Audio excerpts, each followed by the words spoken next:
Hi, I'm Sean Bilo. I am a composer for video games. I worked on the soundtrack to Mighty Morphin Power Rangers Rita's Rewind for Digital Eclipse, among other games. Sean, I wanted to interview you so bad because I wasn't familiar with your name until Rita's Revenge, but I've heard your music in Penny's Big Breakaway and in Yours Rising and in Donut Dodo. I've heard it before. But what Awesome. really but what really made me want to interview you is when I was playing Rita's Rewind and the stage 1 theme opened, I just stopped and listened to the music for 3 minutes. Like I didn't even move. And it's been so long since I've done that in a game, and it was so surreal to me. I'm like, this is amazing. Wow, that makes me very happy to hear. Thank you. So I first want to talk about, how did you get your career started? Did you go to school? Did you teach yourself? Like, talk about how you entered the world of video game composing. Yeah, so in terms of music in general, I 100% everything, self-taught. I don't really like using that term because, I mean, I learned from other music. I learned from books, internet, stuff like that. So, I mean, saying self-taught feels like I'm giving myself too much credit, but I learned how to play piano, play guitar, and write music just like, you know, my own studying, basically. And I've been doing that since I was, I don't know, 5 or 6 or something. And I originally started making music on a computer when I got interested in writing fan music, like Mega Man fan music. And I was just like obsessed with like, oh, I want to write my own kind of Mega Man sounding songs. And over time, I was just like, okay, I really enjoy doing this. And I kind of want to do it all the time forever. So then I was like, I got to figure out how to do this, as a job. And then I just kind of kept throwing myself at it. And eventually I have a job. So is this your full-time gig now, or is this still like a side gig? Is this your full-time gig composing music? Yeah, it's my full-time gig. How does that feel after doing so many probably side projects and passion projects on the side that now you can do it for a living?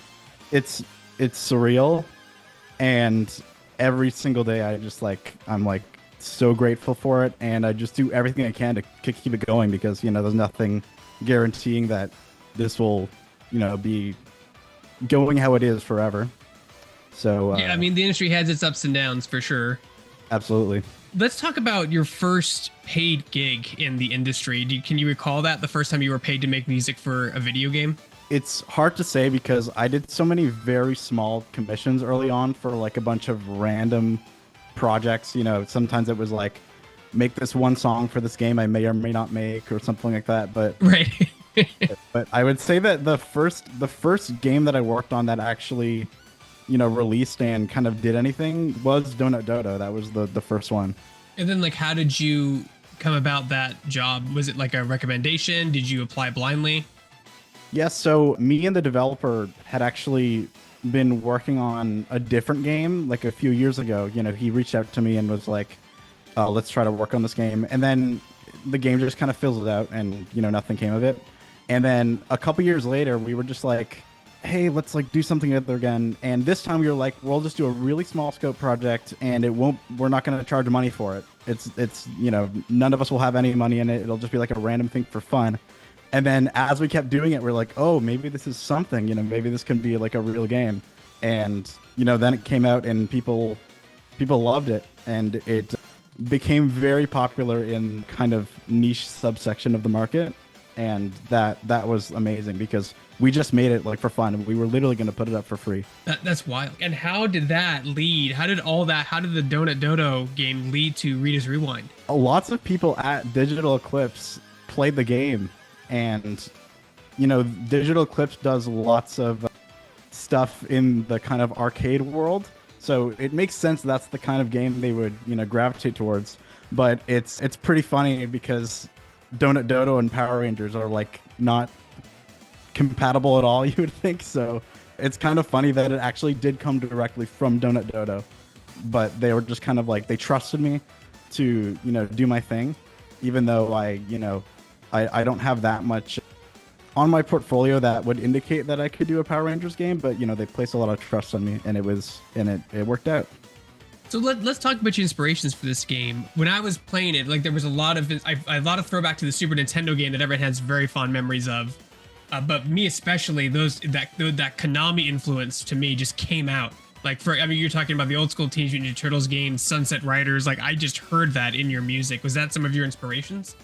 Absolutely. I mean, I would say that anything that anyone hears in that game that I could have been inspired by, they're probably right, because I was drawing from so much. I was drawing from, all the Konami games. I was like, even though I already am familiar with like every Konami soundtrack, I did like go back and actively listen to all of them just in preparation for this game, all the Capcom beat 'em ups. There's a game I specifically took a lot of cues for in the, I would say, sound design palette of the game, which is Street Fighter EX, which it's like, I would say that it's like, the game didn't quite look like a Super Nintendo game to me, so I didn't want it to just sound like a Super Nintendo game, even though I was very inspired by the Super Nintendo Power Rangers. But the kind of like crunchy, like low fidelity sample kind of thing that a lot of arcade games had, like Street Fighter EX, I thought was perfect for this game. Did you go back and listen to the show? Because I was a huge fan of the original soundtrack for Power Rangers in the 90s. Well, the original MMPR score was almost all Ron Wasserman. Okay. He did the theme song and then also like so many of the cues. And I was very inspired by his work, but I would say that I didn't draw as much from his work as one would think, because the concept of this game was kind of like, what if, Konami or Capcom or one of those companies made a beat 'em up back in the day. And I really don't think that they would have made it sound, exactly like the show. They would have kind of had, because all those games kind of had like a certain sound to them. So I didn't want it to just straight up sound like, oh, this is a song from the show or whatever. Even though I'm sure, some people would have loved that. I tried to make it more like in like a halfway point kind of thing. And with the boss themes especially, so the main boss theme and the super scroller boss themes, those ones were specifically like, I am basically going to write a song from the show and just have it sound like arcade style. Yeah, it's funny. A lot of those show themes are like, they're like hard 90s like kind of synth rock with like drums. Yeah. So like that's basically all it is. With the boss themes that work perfectly. So but the scroller theme, especially for those 3D scalar sections, I was like, exactly what the show did is perfect here. So that was kind of my complete knockoff of what the show did. Talk about your process. So you're hired to do Rita's Rewind. Where do you start? Like, what's the first thing you start doing? That's a good question. I think we actually originally were thinking we could make it an FM-based soundtrack, so like Sega Genesis kind of thing. And we tried some like demos, sending it back. I was like sending it back and forth and be like, oh, does this work or whatever? And then we decided like, okay, it's Power Rangers. It needs guitars. Like it can't just be like fake, Genesis. Like it needs to be real. That Genesis twang that we all listened to growing up. Yeah. Yeah, exactly. And there is lots of like FM Genesis type stuff in it, but it's not like the main focus or anything. But I would say generally where I started was just listening to every single Mighty Morphin Power Rangers thing that's like ever existed, and just kind of letting it, marinate in my brain and then see what I can come up with. And like, what's the timeline for something? How long does it take you like to make a complete soundtrack for a game like Rita's Rewind? Like to take? I have no idea, because I'm always working on a bunch of different projects at once. And I'm basically like working on multiple different songs per day, so I kind of have no idea how long I'm spending on each individual soundtrack. But I would say I worked on Rita's Rewind soundtrack for like just under a year, and the game itself didn't have a very long development time either. Like I didn't come in that late. I think it only was made in about 2 years or something like that, and I came in like 1 year into it. Normally music is like much further along than that. Composers get added like months leading up to release a lot of the time, which is not great. Talk about the equipment and the software you use to create your music for people out there who are like the sound people that want to know what you use to create all these tracks. There's so much. I would say all of the songs are like, they go up to like 100 tracks of instruments maybe per song. It's so much stuff that's just layered, and every single part is like probably 6 different instruments. My software that I make it all in is Cubase, which I love. It's great because it's very good for MIDI and hardware. So I have hardware synths that I used a lot on this soundtrack, the Roland Integra 7 and the Roland Sound Canvas. I use a ton of those on this soundtrack, and I also used a ton of Super Nintendo stuff, Genesis stuff. I recorded live guitar for a bunch of the tracks that I just like layered in with the fake guitar to kind of create like a soupy guitar sound. I got Capcom Q Sound, which is like their arcade sound chip. I exported a bunch of my own guitar samples and imported it into Capcom Q Sound, and then re-exported it and exported it into Contact, and then and then layered that with my 6 other types of guitars, and that creates like the full Rita's Rewind guitar sound. It's a ridiculous amount of work, and I don't even know if it's worth it, but that's how I do it. It's your workflow, right? It's whatever some people have a different workflows than others, basically. A million ways to do the same thing, right? There's a ton of different ways you can achieve the same sound. I want also, it says you're credited as a singer on this game too. Can you talk about that a little bit, that process? Yeah, that was not expected to happen. But basically, we were like, we need a song for the opening and the trailer, and it needs to be the Power Rangers theme song, of course, because everyone would go insane if it wasn't the Power Rangers theme song, rightfully. And we were toying around with being like, okay, we'll make it like fully instrumental. We'll have it in the style of the game or something. But then we decided like, no, we should make it more like HD. And so I just recorded all like live guitars, and I got like most realistic sounding drums I could muster on it. And then we were just like, man, it just needs vocals. So then I was like, all right, I know some vocalists. I will, send you like a bunch of their portfolios, and we can get in contact with some of them.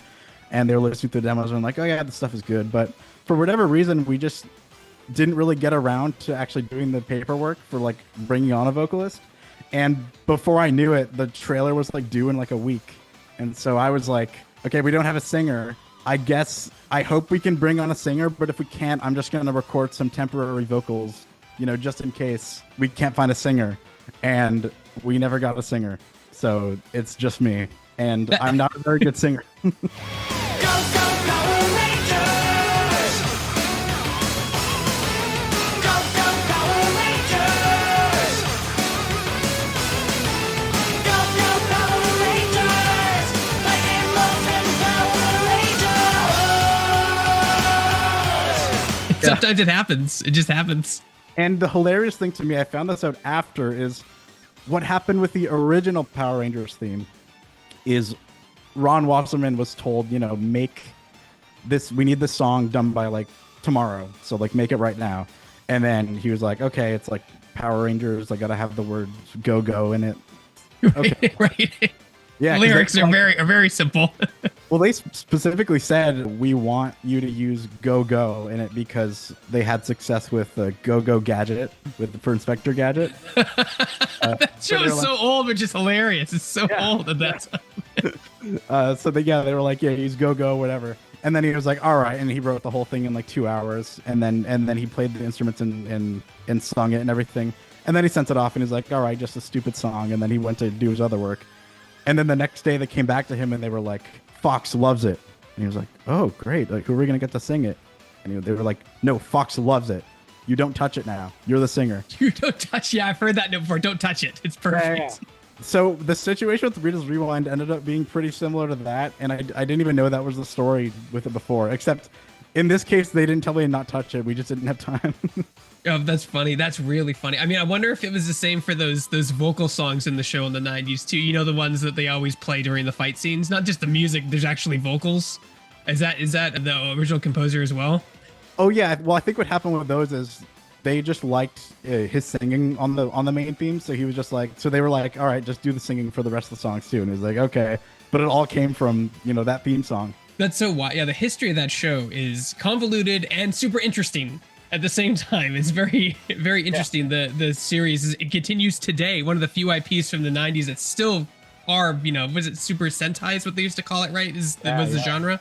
Something like that. Like, it's still popular now. It's absolutely wild. I wasn't that familiar with the history of the show before working on this game. Like, I was a little bit familiar, but once I really dove in, I was like, oh wow, this is pretty insane. Yeah, it's interesting because like I feel like the Power Rangers as you grow out of it, there's a new generation coming in. So like it keeps resetting itself to like a different trend, whether it's Super Sentai, then it goes into cars, then it goes into police officers, and it goes into fire SP. Like it gets crazy. Like, but there's always an entry point for the perfect age range every single time someone's about to grow out of it, which I think is part of its success. Yeah, that's why it's so enduring. What do you think is the biggest misconception from an outsider looking at your job as a video game composer? I would say something that I see maybe thought a lot that I don't think is something that's necessarily true a lot of the time is people will see a composer's name on something and they will just assume that everything that they wrote was just like their original vision and like this is like exactly what they like wanted to sound, and it was like, because their name is on it. But there are so many different factors that lead to like game music coming out how it does, because we're always on someone else's schedule. For someone else's project, we're just trying to serve the project. We're not necessarily trying to write the most amazing song of all time. And I just think it's more complicated than people realize, just in terms of the process surrounding the music, and that it's not all just like, oh, this person's name is on it, so this is like they 100% sign off on this, and this is like the thing. With this game, Digital Eclipse gave me so much freedom that for this specifically, I actually do feel like this is pretty much exactly what I would have done if I was given, if I was making the game myself. The only thing I do wish I could have done is license more songs from the show, because we only got to license the main theme and the Bulk and Skull theme, which is very fun to do. But there's so many great songs from the show that I really would have wanted to have in, but I just couldn't. And I see some people that like, think that we just chose to not have the songs of the game. But no, it's just like, licensing is complicated. It's not always, you can't always get everything you want. You mentioned time because it wasn't a long development cycle. Like it can take time for negotiations. It can take a long time to negotiate of rights to a song. Exactly. And there's also rights to just the rights to like using like a cover of it, and then the actual song. That's two different negotiations, two different prices, two different processes. Exactly. There were some songs that I only realized kind of late into development it would be perfect to have them licensed, but then it was like too late because it would, it would take months of negotiations from there, maybe. Is that on the negotiations? Are you involved in that at all? Is that a complete Digital Eclipse side of things? It's completely Digital Eclipse. It obviously still affects me because I have to wait until they're done negotiating. What advice would you give to like aspiring young composers out there that want to get into gaming specifically and become a composer of video games? I think the most important thing is to, other than honing your craft, which is, I would say obvious, like everyone knows that you have to get good, is be in as many places as possible and really put yourself out there. If nobody knows you exist, nobody is going to hire you. And I would say that's the main thing that really made my career, kind of go anywhere, was I wasn't just, throwing up music on YouTube and being like, I hope someone listens to this. I started like flying out to events, posting a lot on random Discords or whatever. Just literally any format you can think to put yourself out there. Do all of that. Just do all those things. You never know if like it's not guaranteed that like one avenue will lead to something, but if you just increase your chances as much as possible, then there's a good chance that you'll get somewhere. There's your headline. Scott Bialo says spam Discords with links. That's your headline. No, I'm playing. Because I have to ask, Sean, like, do you have a favorite Ranger or favorite generation of Ranger? SPD, Time Force, Original Rangers? Oh, Mighty Morphin has always been my favorite. So, when this game came along, I was like, I'm actually glad it's not a different Ranger team. Even though I saw some people reacting who were like, why is it always Mighty Morphin and different? And I was like, oh no, this is perfect for me. I love this. Why isn't it Time Force? Why isn't it SPD? Why isn't it there's there's every fan base for each decade, as we talked about. My favorite Ranger is Red Ranger, though. He's the team leader. Despite what people say, Tommy is not the leader. Jason was the leader. He was. Yeah. That's awesome, Sean. And then just as a fun question, what are you working on next that you can talk about? Like, what's next for you? What can we expect out of your composing genes? Yeah, there's a lot of stuff that I can't talk about, obviously, but something I can talk about is there's an amazing 3D platformer coming up called The Big Catch, which I worked on a demo for, and it's a free demo. It's like a self-contained prequel to the full game, and it's like 8 hours of content just for the demo, and it's self-contained. And the 3D platformer itself is going to be like an open world kind of expressive platformer, and it's in the style of PS1 games. It's super exciting, and I'm writing a ton of music for it. It's like so much, and I think that is going to come out sometime in the next year. People are interested in hiring you or looking at your resume, your field of work. Where can they go to find more information about you and contact you? My website, seanbailo.com, is the place to contact me.